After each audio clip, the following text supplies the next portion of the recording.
스피어 주주님들 반갑습니다. 오늘도 스피어 종목 분석 시작하겠습니다. 지금 스피어가 약 223억 원 규모의 추가 공급 계약을 공시했습니다. 이게 이번 달에만 무려 두 번째 대형 계약인데요.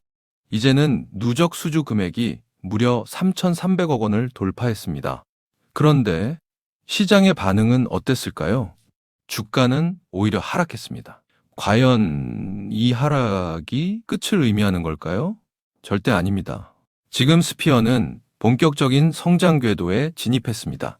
그래서 오늘은 우리가 스피어의 조정을 왜 기회로 봐야 하는지, 또 앞으로 스피어가 왜 상승할 수밖에 없는지를 지금부터 명확하게 말씀드리겠습니다.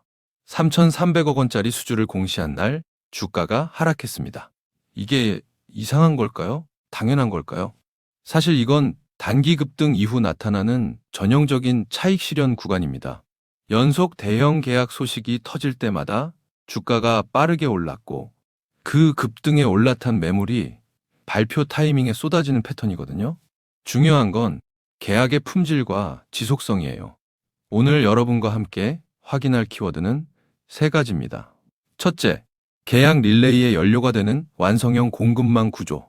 둘째, 합병 1년 만에 3,300억 원을 돌파한 수주 모멘텀.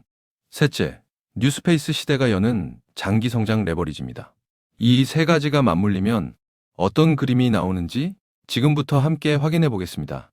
여러분, 요즘 뉴스에서 민간 우주 발사체라는 말 자주 보셨죠? 스페이스X가 로켓 재활용으로 발사 비용을 크게 낮추면서 위성 네트워크 구축과 차세대 탐사 프로젝트가 동시에 폭발적으로 늘어나고 있습니다. 이 흐름에서 가장 먼저 병목이 걸리는 지점이 어딜까요? 바로 로켓 엔진 노즐에 들어가는 특수합금 같은 고신뢰성 소재입니다. 극한 환경을 견뎌야 하는 소재는 공급이 느리고 공급사가 한정돼 있어요. 이 공급 병목을 직접 해결하는 회사가 바로 스피어입니다. 그렇다면 스피어는 어떤 회사일까요? 글로벌 우주항공 공급망 통합 솔루션 기업, 영어로 GSCM이에요. 로켓과 위성에 들어가는 고사양 소재를 원소재 발굴부터 최종 납품까지 전 과정을 통합 관리하는 회사입니다. 지난해 미국 글로벌 최정상급 우주발사 업체와 10년 장기 공급 계약을 체결했고 합병 완료 1년여 만에 누적 구매 주문 금액이 2억 2,800만 달러, 약 3,300억 원을 돌파했습니다. 이 3,300억이라는 숫자가 오늘 첫 번째 키워드로 연결되는 출발점이에요. 첫 번째 투자 포인트는 완성형 공급망이 만들어내는 수주 연쇄 반응입니다. 이게 얼마나 큰 얘기냐면요. 스피어는 인도네시아 니켈 제련소 지분을 확보해 원소재 공급 기반을 직접 구축했고 HVM, 트리스, 하나에어로다이내믹스 등 국내 밀벤더들과 무려 10년 이상의 독점 장기 파트너십을 맺었습니다. 원소재 조달 리드 타임을 기존 40주에서 80주 걸리던 것을 단 4주에서 12주로 약 90% 가까이 단축했어요. 이 공급망 경쟁력이 뭘 만들까요? 고객사가 추가 발주를 낼 때 다른 공급사로는 발길을 돌리지 않는다는 뜻입니다. 실제로 스피어는 이번 달 200억 원 계약과 223억 원 계약을 연달아 확보했거든요. 이 공급망 기반이 수주 릴레이를 가능하게 한 스피어만의 독점적 경쟁력이에요. 두 번째 투자 포인트는 수주 모멘텀의 가속도입니다. 10년 장기 공급 계약에 명시된 연간 최소 확정 규모는 약 5,500만 달러인데요. 스피어는 합병 후 불과 1년여 만에 이 최소 규모를 이미 초과 달성했습니다. 왜 고객사가 최소 규모 이상을 발주할까요? 고객사 자신의 사업이 빠르게 확대되고 있고 스피어의 공급 안정성이 현장에서 증명됐기 때문이에요. 한번 공급망 파트너로 자리를 잡으면 이후 추가 발주는 재확인 없이 연결되는 구조입니다. 계약 최소값을 넘었다는 건 다음 발주도 이미 예정된 것이나 다름없다는 신호입니다.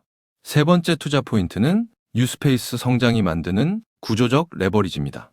발사 빈도가 늘수록 로켓 소재 소비량도 함께 늘어나고 위성 네트워크가 확장될수록 발사체 수요도 증가합니다. 스피어는 이 성장 곡선 위에 공급 통합사라는 포지션을 선점한 상태예요. 방산, 에너지, AI 인프라, 석유가스 등 고신뢰성 특수합금이 필요한 인접 산업으로 밸류체인 확장 계획도 갖고 있습니다. 한번 레이스에 올라탄 선수가 트랙 자체를 계속 넓혀가는 모양새거든요. 여기서 한 가지 더 짚고 넘어갈 게 있는데요. 스피어는 대규모 생산 설비를 직접 소유하지 않는 자산 경량화 SCM 모델을 기반으로 운영합니다. 수주가 늘어날 때 설비 투자에 발목이 잡히지 않는다는 뜻이에요. 고정비 부담이 낮기 때문에 매출 성장이 이익으로 전환되는 속도가 일반 제조사보다 훨씬 빠릅니다. 이것이 밸류에이션 재평가를 앞당기는 구조적 이유가 됩니다. 그렇다면 왜 다른 공급사가 아닌 스피어이어야 할까요? 핵심은 진입장벽의 층입니다. 특수합금 공급망을 구성하려면 원소재 조달, 밀벤더 네트워크, 품질 문서 완결성까지 동시에 갖춰야 하는데 이 체계를 단기간에 복제하기가 매우 어렵습니다. 스피어는 이걸 이미 검증 완료했기 때문에 추가 발주가 경쟁 입찰 없이 연결되는 구조가 갖춰진 거예요. 물론 좋은 면만 있는 건 아니에요. 첫 번째 리스크는 고객 집중도입니다. 현재 수주의 상당 부분이 단일 글로벌 발사업체에 집중돼 있어. 이 고객사의 사업 계획이 변동되면 실적에도 영향을 줄 수 있습니다. 그렇다면 스피어를 당장 팔아야 할까요? 절대 아닙니다. 10년 장기 공급 계약이 체결된 상태이고 고객사 자체의 사업 확장으로 추가 발주가 계속 이어지고 있어 단기 변동성은 제한적이에요. 두 번째 리스크로 넘어가 볼게요. 두 번째 리스크는 우주산업 투자 사이클 둔화 가능성입니다. 글로벌 금리 환경이 바뀌면 민간 발사 투자도 위축될 수 있어요. 그럼에도 불구하고 스피어를 주목하는 이유는 뉴스페이스 전환이라는 큰 흐름 자체가 단기 경기 변수로 멈추지 않는다는 점입니다. 선제적으로 공급망을 구축한 기업이 성장 사이클에서 가장 먼저 수혜를 받습니다. 자, 지금까지의 이야기를 딱 세 줄로 정리해 드릴게요. 완성형 공급망은 원소재부터 납품까지 통합체계가 대규모 연속 수주를 만들어냈습니다. 수주 모멘텀은 합병 1년여 만에 누적 3,300억 원을 돌파하며 가속도가 붙었습니다. 성장 레버리지는 뉴스페이스와 인접 산업 확장으로 트랙이 넓어지고 있습니다. 그렇다면 앞으로 스피어에서 눈여겨봐야 할 변곡점은 뭘까요? 첫 번째는 신규 고객사 확보 여부입니다. 방산이나 에너지 분야에서 추가 고객이 확보되면 고객 집중도 리스크가 해소되고 재평가 트리거가 됩니다. 두 번째는 2026년 하반기 실적 확인입니다. 연속 대형 계약들이 매출로 인식되는 시점이 확인될 때 성장 궤도가 확실한 숫자로 증명됩니다. 오늘 스피어에 대한 모멘텀과 리스크 측면은 이쯤에서 설명을 드리겠고요. 지금부터 굉장히 중요한 내용 하나만 말씀드리겠습니다. 여러분, 제가 지금부터 여러분들이 어디서도 들을 수 없는 엄청난 이야기 하나만 드려볼게요. 최근 삼성전자, SK하이닉스 많이 오른 거 다들 알고 계시죠? 시총일위 삼성전자는 단기간에 무려 4배가 올랐고 20만 원 하던 SK하이닉스는 100만 원까지 무려 5배가 올랐습니다. 그런데 수많은 전문가들은 아직도 더 상승이 가능하다고 말합니다. 일단 많은 분들이 HBM 때문에 오른 거 아니야? 아직 더 오를 게 있어? 여기서 하나만 확실히 말씀드릴게요. 이 HBM 때문에 올랐다는 말, 반은 맞고 반은 틀렸습니다. 진짜는 아직 시작도 안 했어요. 지금 시장이 주목하는 건 HBM 그 너머에 있습니다. 지금 삼성이 수조 원대 자금을 쏟아붓고 있는 기술, 아마 들어보셨을 겁니다. 바로 유리기판입니다.